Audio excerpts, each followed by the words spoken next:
Good morning and welcome to Practical Christian Lessons. We are going through a Oration 5 of Jacob Arminius from the complete work of Jacob Arminius.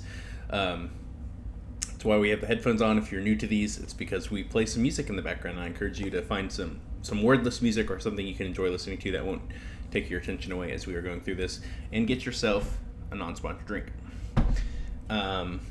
Oration 5, as the title is on reconciling religious dissensions among Christians, something very near and dear to my heart, and something I really hope to work towards in my lifetime, even if we don't necessarily see the fruits of that in my lifetime, but hopefully shortly after.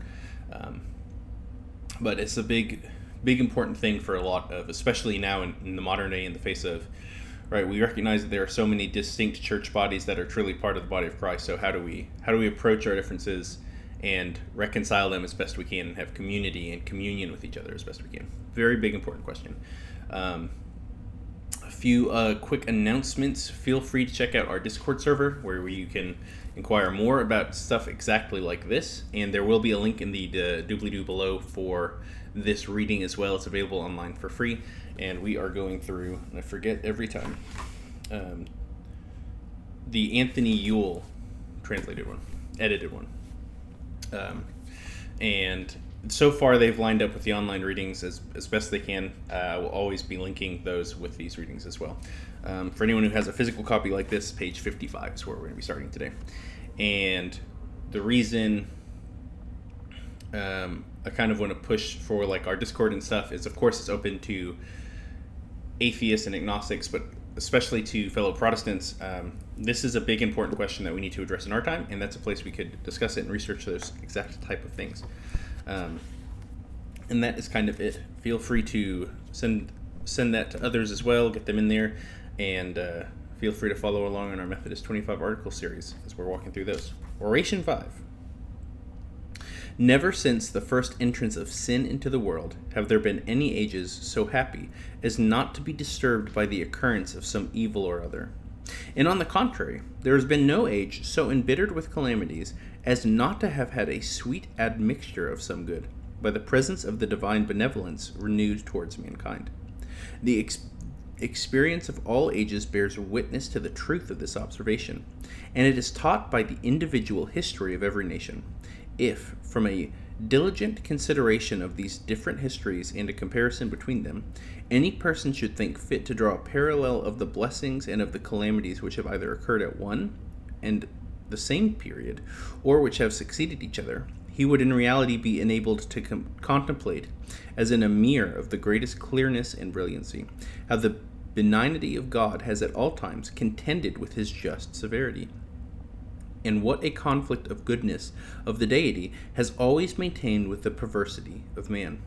Of this a fair specimen is afforded to us in the passing events of our own age, within that part of Christendom with which we are more immediate acquainted. To demonstrate this, I do not deem it necessary to recount all the evils which have rushed, like an overwhelming inundation, upon the century which has been just completed. For their infinity would render such an attempt difficult and almost impossible. Neither do I think it necessary to enumerate, in a particular manner, the blessings which those evils have been somewhat mitigated. To confirm this truth, it will be abundantly sufficient to mention one remarkable blessing, and one evil of great magnitude, and directly opposed to that blessing. This blessing is that the divine clemency irradiates our part of the world by the illustrious light of sacred truth, and enlightens it with the knowledge of true religion, or Christianity. The evil opposed to it is that either human ignorance or human perversity deteriorates and corrupts the clear light of this divine truth, by aspersing and beclouding it with the blackest errors, creates separation and division among those who have devoted themselves exclusively to the service of religion, and severs them into parties, and even into shreds of parties. In direct contradiction to the nature and genius of Christianity, whose author is called the Prince of Peace, its doctrine the gospel of peace, and its professors the sons of peace. The very foundation of it is an act of pacification concluded between God and man, and ratified by the blood of the Prince of Peace. The precepts inculcated in each of its pages are concerning peace and concord, Its fruits are righteousness, peace, and joy in the Holy Ghost, and its end is peace and eternal tranquility. But although the light from this torch of truth, which is diffused through the Christian world, affords no small refreshment to my mind, and although a view of that clearer light which shines among the Christians that profess to have been reformed from popery is most exhilarating, yet I cannot dissemble the intense grief which I feel at my heart on account of that religious discord which has been festering like gangrene, and pervading the whole of Christianity. Unhappily, its devastations have not terminated. In this unfeigned feeling of deep regret, I think, all those who love Christ and his church will partake with me, unless they possess hearts of greater hardness than Pharian marble, and bowels secured from compassionate attacks by a rigidity stronger than that of the oak, and by defenses more impregnable than those of triple brass. This is the cause which has incited me to offer a few remarks on religious dissensions in the Christian world. For, according to the common proverb, whenever a man feels any pain, his hand is almost spontaneously moved to the part affected. This, therefore, is the subject to which I propose to introduce to the notice of the present celebrated assembly, in which the province has been awarded to me of delivering an oration at this academic festival, according to an established and laudable custom. I shall confine myself to 3 particulars. In the first place, I will give a dissertation on this discord itself and the evils which spring from it. I will then show its causes, and lastly, its remedies. The first particular includes within itself the necessity of removing such a great evil, and the last prescribes the manner in which it may be removed, to which the middle particularly materially contributes.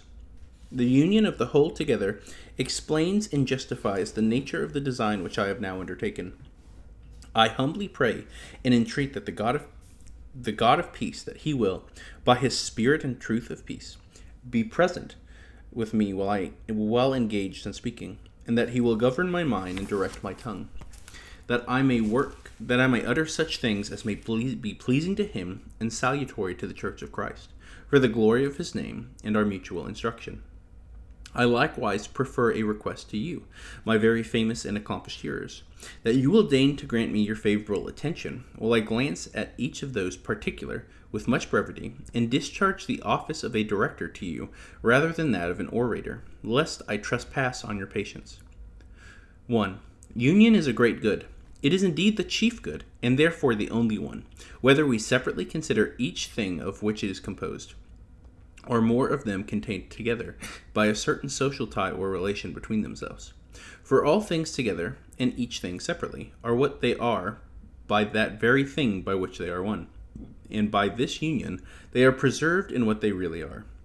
And, if they have need and are capable of further perfection, they are, by the same union, still more strengthened, increased, and perfected, until they attain to the utmost boundary prescribed to them by nature or by grace, or by God, the author of both grace and nature.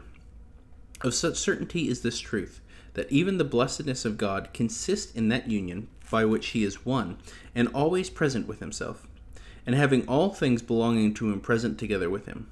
Nothing, therefore, can be more agreeable or desirable than union, whether viewed in reference to single things or to the whole together. Nothing can be more noxious and detestable than dissension, by which all things began at first to decline from their own condition, are afterwards diminished by degrees, and at length perish.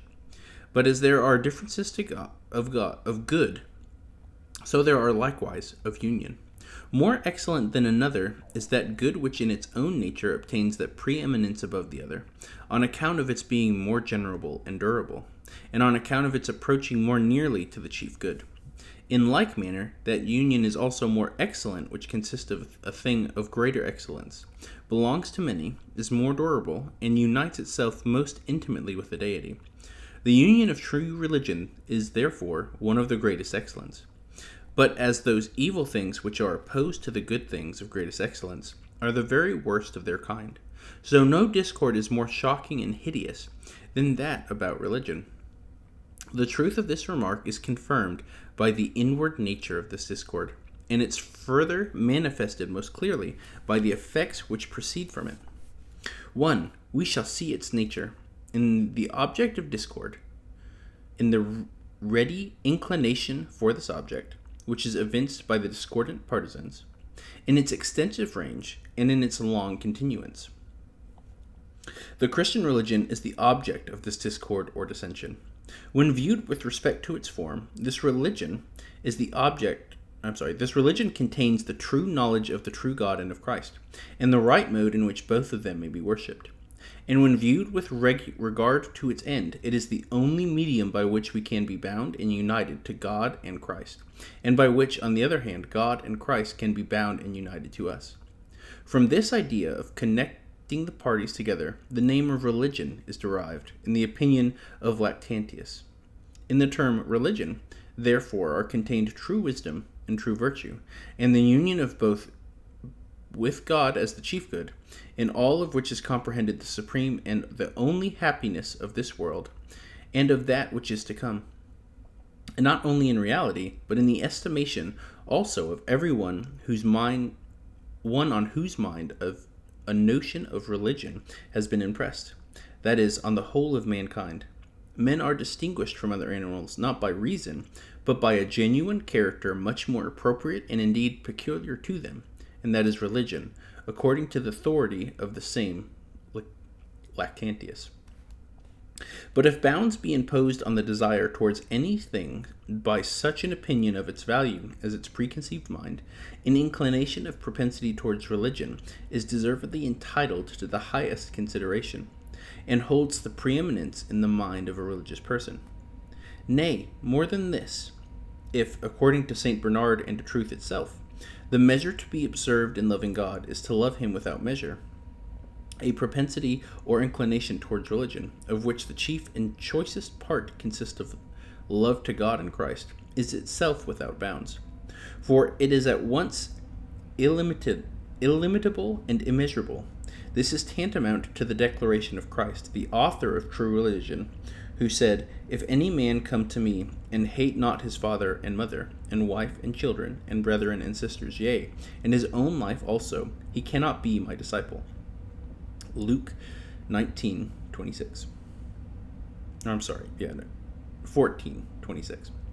This strong affection for religion answers equally to the immeasurable love by which any one desires the union of himself with God, that is, desires the greatest happiness, because he knows that religion is the strongest bond and the most adhesive cement of this union. Most serious, therefore, is religious discord when it is engaged in disputes about the altar itself. Besides, it spreads and diffuses itself most extensively, for it involves within its vortex of all the persons that have been initiated in the sacred rites of the Christian religion. No one is permitted to profess neutrality. Nay, it is impossible for any man to remain neutral in the midst of religious dissension, for he who makes no advances towards the opposite sentiments of each of the dissidents is induced thus to act from one of these four causes. 1. He either cherishes a third option in the Christian religion, far removed from both of the sides. 2. He thinks some of other religion better than Christianity. 3. He places Christianity and other systems of religion on an equality. Or 4. He entertains an equal disregard for the Christian system and all other modes of religion. The first of these characteristics is not neutral, but becomes a third party among the disputants. The second and the third dissent entirely from the Christian religion, the axioms of which are, that is true, and that it alone is true. For it is not so accommodating as paganism. It admits no other system to be its associate. Besides, the second of these characters is an atheist according to the Christian religion, one of the statutes of which is that whosoever denieth Christ the Son, the same hath not God the Father. 1 John 2:23. Against the third party, this sentence is pronounced: "He that gathereth not with me scattereth abroad." Matthew 12:30. The fourth is considered an atheist by all mankind, and is deemed a second and adverse party in the most general kind of dissension which exists between true religion and its adversaries. Lastly, this discord is very long in its continuance and almost incapable of reconciliation, for these traits in it two causes may, I think, be assigned, and both of them deducible from the very nature of religion. The first is that since religion is both in reality a matter that belongs to the deity, and is so accounted by everyone, being subject to his sole pleasure and management, and exempt from the jurisdiction of men, and since it has been bestowed, that it may exercise authority as a rule for the direction of life, and for prescribing some limits to liberty, and not that it may be slavishly subservient to the wills of men, like a lesbian rule, which may be accommodated to every condition. Since these are some of the properties of religion, man is not permitted to stipulate concerning it, and scarcely any one has had the audacity to arrogate to himself such an assumption of authority. The other cause is that the parties individually think, if they concede even the smallest particle of the matter of discord, such a concession is nearly connected with the peril of their own salvation.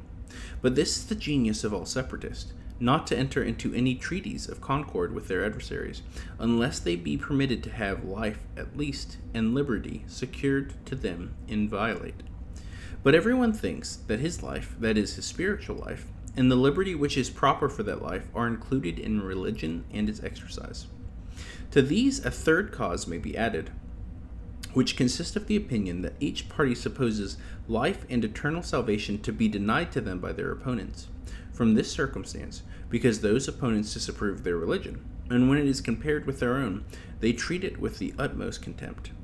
This injury appears to be the most grievous and aggravating. But every act of pacification has its commencement in the oblivion of all injuries, and its foundation in the omission of those injuries which, to an eye that is jaundiced with such a prejudice as that which we have just stated, seem to be continued and perpetual grievances.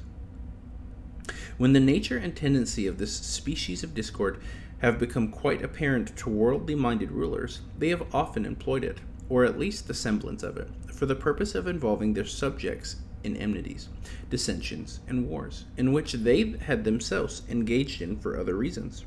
Having in this manner frequently implicated the people committed to his charge, a prince has become, at pleasure, prodigal of their property and their persons. They were readily sacrificed by the people to the defense of the ancient religion, but they were perverted by their rulers to obtain the fulfillment of their desires, which they would never have procured had they been deprived of such popular assistance. The magnitude of the dissension indicates the willing parties cheerfully to make contributions of their party to their property to their prince. The multitude of the dissidents ensures their ability to contribute as much as may be sufficient, and the obstinate spirit which is indigenous to dissension causes the parties never to grow weary of giving while they retain the ability. We have now in some sort delineated the nature of discord or dissension, and have shown that it is most important in its bearings, most extensive in its range, and most durable in its continuance. 2. Let us further see what have been and what still are. The effects of an evil of such a magnitude in this part of the Christian world, we may, I think, refer to the infinitude of these effects to two chief kinds. The first kind is derived from the force of the dissension on the minds of men, and the second kind has its commencements in the operation of the same dissensions of their hearts and affections. First, from the force of this dissension on the minds of men arises 1. A degree of doubtful uncertainty respecting religion. When the people perceive that there is scarcely any article of Christian doctrine concerning which there are not different and contradictory opinions, that one party calls that horrid blasphemy, which another party has laid down as a complete summary of the truth, that those points which some professors considered the perfection of piety receive from others the contumelious appellation of cursed idolatry, and that controversies of this description are objects of warm discussions between men of learning, respectability, experience, and great renown. When all these warm discussions between men of learning, when all these things are perceived by the people, and when they do not observe and any discrepancy in the life and manners of the opposite disputants sufficiently great to introduce them to believe that God vouchsafes assistance by the spirit of his truth to one of these parties in preference to the other, on account of any superior sanctity, they begin to indulge in the imagination, that they may esteem the principles of religion like obscure and uncertain. Second, if an intense desire to institute an inquiry into some subject shall succeed this dubious uncertainty about religion, its warmth will abate and become cool, as soon as serious difficulties arise in the search, and an utter despair of being able to discern the truth will be the consequence. For what single person can hope to discover the truth, when he understands that a dispute exists about its very principles, whether they be contained in the Scriptures alone, or in traditions not committed to writing? What hope can he entertain when he sees that questions often arises concerning the translation of some passage of Scripture, which can be solved only by a knowledge of the Hebrew or Greek languages? How can he hope to find out the truth when he remarks that the opinions of learned men who have written on religious subjects are not unfrequently quoted in the place of evidence, while he is ignorant of all languages except that of the country in which he was born, is destitute of all other books, and possesses only a copy of the Scriptures translated into the vernacular language? How can such a person be prevented from forming an opinion that nothing like certainty respecting the chief doctrines of religion can be evident to anyone, except that the man who is well skilled in those two sacred languages, has a perfect knowledge of all traditions, has perused with the closest attention the writings of all the great doctors of the Church, and has thoroughly instructed himself in the sentiments which they held respecting each single principle of religion? 3. But what follows this despair? Either a most perverse opinion concerning all religion, an entire rejection of every species of it, or atheism. These produce Epicurism, a still more pestilent fruit of that ill-fated tree. For when the mind of man is in despair about discovering the truth, and yet is unable to throw aside at first the impulse of all care concerning religion and personal salvation, it is compelled to divine a cunning charm for appeasing conscience. 1. The human mind in such a state will either conclude that it is not only unnecessary for common people to understand the axiom of religion and to be well assured of what they believe, but the attainment of these objects is a duty incumbent on the clergy alone, to the faith of whom, as of them that must give account to God for the salvation of souls. Hebrews 13:17. It is quite sufficient for the people to signify that their assent by a blind concurrence in it. The clergy also themselves, with a view to their own advantage, not unfrequently discourage all attempts on the part of the people to gain such a knowledge of religion and such an assured belief. 2.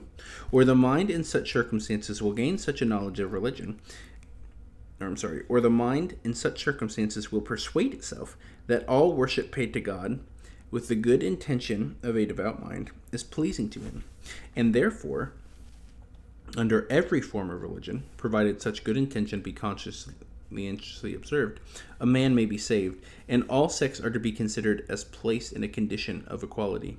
The men who have imbibed such notions as these, which point out an easy mode of pacifying the conscience, and one that in their opinion is neither troublesome nor dangerous, these men not only desert all study of divine things themselves, but lay folly to the charge that the person who institutes a laborious inquiry in search for that which they imagine can never be discovered, as though he purposely sought something on which his insanity might rot. But not less steep and precipitous is the descent from this state of despair to absolute atheism. For since these persons despair of offering to the deity the adoration of true religion, they think that they may abstain from all acts of worship to him without incurring any greater harm or punishment, because God considers no worship agreeable to him except that which he has prescribed, and he bestows a reward on the other. The efficacy of this despair is increased by their religion, which seems to be interwoven with the natural dispositions of some men, and which, eagerly seizing on every excuse for sin, deceives itself, and veils its native profaneness and want of reverence for the deity under the cloak of the grievous dissensions which have been introduced about religion. But other two reasons may be adduced why religious differences are, in the Christian world, the fruitful causes of atheism. The first is, that by this battering ram of dissensions, the foundations of divine providence, which constitute the basis of all religion, experience a violent concussion. When this thought enters the mind that it appears to be on the first duty of providence, if it actually have an existence, to place her dearest daughter, religion, in such a luminous light, that she may stand manifest and apparent to the view of all who do not willingly drag their eyes out of their sockets. The other is, that when men are not favored with Christian prophecy, which compromises religious instruction, and are destitute on the exercise of divine worship, they first almost imperceptibly slide into arrogance and into the complete disuse of all worship, and afterwards prolapse into open impiety. But it has not unfrequently been the case that these men have suffered themselves to be deprived of these blessings, sometimes by the prohibition of their own consciences, and sometimes by those of others. By the prohibition of their own consciences, when they do not think it lawful for them to be present at the public sermons and other religious ordinances of the party that is adverse to them. By that of the consciences of others, when the prevailing party forbid their weaker opponents to assemble together as a congregation, to hear what they account most excellent truths, and to perform their devotions with such rites and ceremonies as are agreeable to themselves. In this manner, therefore, even conscience, when resting on the foundation of religion, becomes the agent of impiety, where discord reigns in a religious community. From atheism, as a root, Epicureanism buds forth, which dissolves all of the ties of morality, is ruinous to it, and it causes it to degenerate into licentiousness. All this Epicureanism effects by previously breaking down the barriers of the fear of God, which alone restrain men within the bounds of their duty. Secondly, all these evils proceed from religious dissension when its operation is efficacious on the mind. Most sincerely, I wish that it would remain there, contents itself with displaying as insolent in the hall of the mind where discord has its proper abode, and would not attack the affections of the heart. But vain is my wish, for so extensively does it pervade the heart and subdue all its affections, that its abuses at pleasure the slaves that act as assistants. 1. For since all similarity in manners, studies, and opinions possess very great power in conciliating love and regard, and since any want of resemblance in these particulars is of great potency in engendering hatred, it often happens that from religious dissension arise enmities more deadly than the hatred which Vantius conceived against Cicero, and such exasperations of heart as are utterly irreconcilable. When religious discord makes its appearance, even amongst men the most illustrious in name and of the greatest celebrity, who had been previously bound together and united among themselves by 1,000 tender ties of nature and affection, they instantly renounce one against another all tokens of friendship, and burst asunder the strictest bonds of family. This is signified by Christ when he says, I came not to send peace on the earth, but a sword. For I am come to set a man at variance against his father, and the daughter against her mother, and the daughter-in-law against her mother-in-law, and a man's foes shall be they of his own household. Matthew 10:31-36. These words do not indicate the end and purpose of the coming to Christ, but an event which would succeed his coming, because he was then about to introduce into the world a religion which differed greatly from that which was publicly established, and concerning with many dissensions would afterwards arise through the vicious corruption of mankind. The dissimilarity was the origin of the rancor of the Jews against the Samaritans, which displayed itself in not allowing themselves to derive any benefit from the services of the Samaritans, even in matters that were necessary for their own convenience. It was the existence of this feeling which caused the woman in Samaria to wonder concerning Jesus, how he, who was a Jew, could ask a drink of her, a Samaritan woman. John 4:9. Indeed, it is the utmost stretch of hatred to be unwilling to derive any advantage from another person that is an enemy. 2. Enmities and dissensions of the heart and affections branch out and become schisms, factions and secessions into different parties.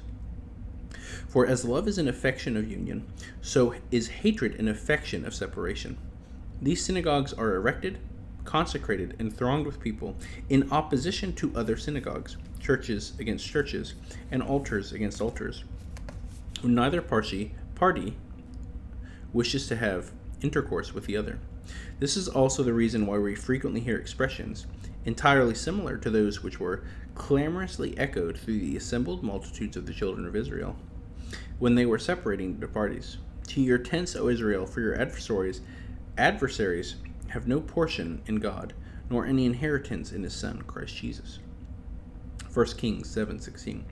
For both factions equally appropriate to themselves the renowned name of the true Israel, which they severely deny to their adversaries, in such a peremptory manner as might induce one to imagine each of them exclusively endowed with a plenary power of passing judgment upon the other, and as though it had been previously concluded that the name of Israel, by which God accost in a most gracious manner the whole of his church, cannot encircle within its embraces those who differ in any point from the rest of their brethren. 3. But the irritation of an inflamed heart does not prescribe a boundary to itself in schism alone. For if it happen, the one party considers itself the more powerful, it will not be afraid of instituting persecutions against the party opposed to it, and of attempting its entire extermination. In effecting this, it spares no injury, which either human ingenuity can devise, the most notable fury can dictate, or even the office of the infernal regions can supply. Rage is excited and cruelty exercised against the reputation, the property, and the provisions of the living, against the ashes, the sepulchres, and the memory of the dead, and against the souls both of the living and the dead. Those who differ from the stronger party are attacked with all kinds of weapons, with cruel mockings, calamities, execrations, curses, excommunication, anathemas, degrading and scandalous libel, prisons and instruments of torture. They are banished to distant or uninhabited lands or islands, condemned to the mines, prohibited from having any communication with their fellow creatures by land or by sea, and excluded from the sight of either heaven or earth. They are tormented by the water, fire, and the sword, on crosses and stakes, on wheels of torture. On wheels of torture and gibbets, and by the claws of wild beasts, without any measure, bounds, or end, until the party thus oppressed have been destroyed, or have submitted themselves to the pleasure of the most powerful, by rejecting with abjurations the sentiments of which they formerly held, and by embracing with apparent devotion those of which they had been previously disproved, that is, by destroying themselves through the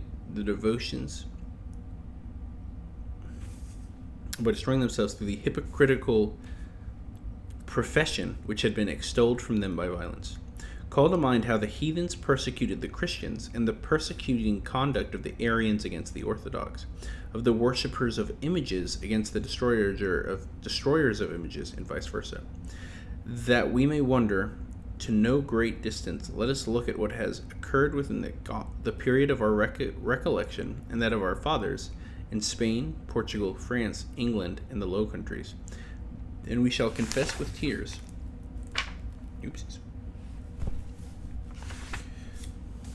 that the remarks are lamentably too true. And 4. But if it happens that the contending parties are nearly equal in power, or that one of them has been long oppressed, wearied out by persecutions, and inflamed with a desire for liberty, after having had their patience converted into fury, as it is called, or rather into just indignation, and if the pressed party assume courage, summon all its strength, and collect its forces, then most mighty wars arise, grievances are repeated after a flourish of attempts, the trumpets, the heralds hostile, spears sent forth in defiance. War is proclaimed, and the opposing armies charge each other, and the struggle is conducted in a most bloody and barbarous manner. Both the belligerents observe a profound silence about entering into negotiations for peace, lest the party which first suggests such a course should from that very circumstance create a prejudice against its own cause, and make it appear the weaker of the two and the more unjust. Nay, the strife is carried on with such wilful obstinacy that he can scarcely be endured who, for a moment, suspends their mutual animosities by a mention of peace, unless he have placed a halter around his neck, and be prepared to be suspended by it on a gibbet, in case his discourse on this tonic happens to displease. For such a lover of peace would be stigmatized as a deserter from the common cause, and considered guilty of heresy, a favorer of heretics, an apostate and a traitor. Indeed, all these enmities, schisms, persecutions, and wars are commenced, carried on, and conducted with the greater animosity, on account of every one considering his adversary as the most infectious and pestilent fellow in the whole Christian world, a public incendiary, a murderer of souls, an enemy of God, and a servant of the devil, as a person who deserves to be suddenly smitten and consumed by fire descending from heaven, and as one whom it is not only lawful to hate, to curse, and to murder without incurring any guilt, but whom it is also highly proper to treat in that manner, and to be more acceptable to God, of greater utility in the salvation of man, more odious to Satan, or more pernicious to his kingdom. Such a sanguinary zealot professes to be invited, instigated, and constrained to deeds like these by a zeal for the house of God, for the salvation of men, and for the divine glory. This conduct of violent partisans is what was predicted by the judge and the master of our religion. When they shall persecute you and kill you for my sake, they will think that they do God service. John 16:2. When the very conscience, therefore, arouses, assist, and defend the affections, no obstacle can offer resistance to their impetuosity. Thus we see that religion itself, through the vicious corruption of men, has been made a cause of dissension, and has become the field in which they may perpetually exercise themselves in cruel and bloody contest.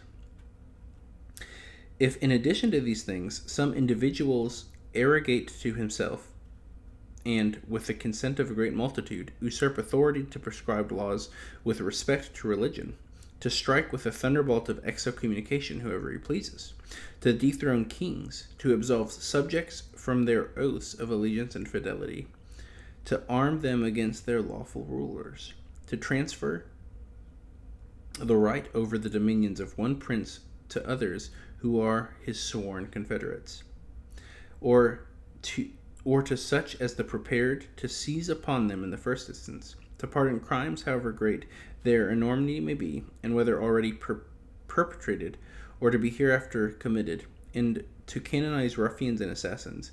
The mere nod of such a man is described must be instantly obeyed with a blind submission, as if it were the command of God. Blessed God! What a quantity of most inflammable matter is thus thrown upon the fire of enmities!